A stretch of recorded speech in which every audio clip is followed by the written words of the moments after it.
Nora's Harvest Day.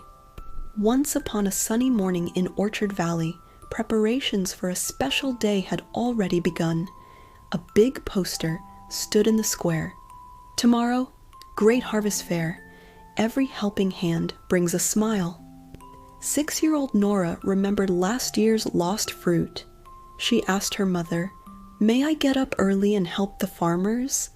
Mother smiled. Working together makes things easier. At sunrise, the wooden bell rang, ding, ding, ding. Nora put on her star hat, grabbed her basket, and hurried to the valley. Her first stop was Apple Hill. Farmer Lily shook the branches. Nora quickly spread a blanket so the red apples wouldn't hit the ground. They rolled gently. Nora polished them and placed them in a basket. As the apple smell faded, a soft peach scent arrived. Nora ran to Peach Corner. Farmer Joseph showed her the trick. Hold, twist, click. Nora picked the pink peaches one by one. Juice dripped down her chin and they laughed. When she delivered the peach basket, she saw Grandma Nellie waving from the next path. She went to Pear Path. Grandma tapped the pears, tock tock.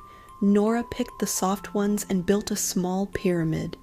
Then twins, Ava and Aaron, called out, "Nora, can you help with the grapes?" Together, they walked to the grape rows. Farmer Diego cut the bunches. Nora laid them on a white sheet. "Tomorrow there'll be raisins," said Diego. As the sun leaned west, Nora climbed up to Fig Terrace. Farmer Ellie lifted a wide leaf. A pink-hearted fig glowed underneath. Nora tasted a piece, sweet as honey. "I won't forget this taste," she said. So all the fruit went into baskets, and all the baskets onto one big wooden cart. They set off toward the fair, but on a steep hill, a wheel cracked. The cart tilted. Apples rolled away, grapes scattered, and figs nearly got crushed. Everyone froze. The fair was in danger. Nora raised her voice.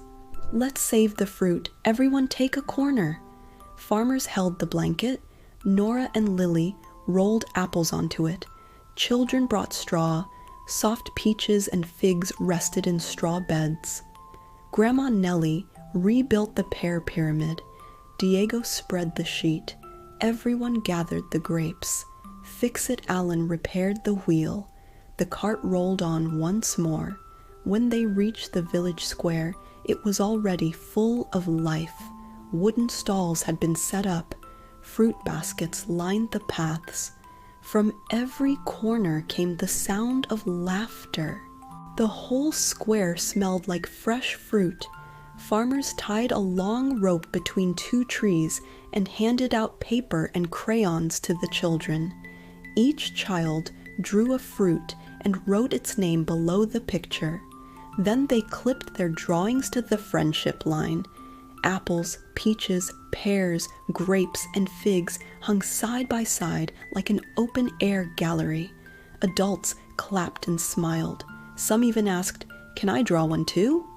As the sun set, tiny lights flickered on. The drawings sparkled in the warm evening air.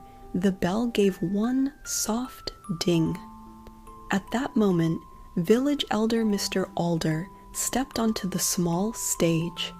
"Every smile you see today is the gift of hands that work together," he said. "Thank you to everyone. Helping one another is the sweetest fruit in our village." Nora whispered to her little brother, "It's true. Working together really is the sweetest thing." Now take a moment to think, which fruit picture would you draw and clip to the friendship line? Why do you think you'd choose that one?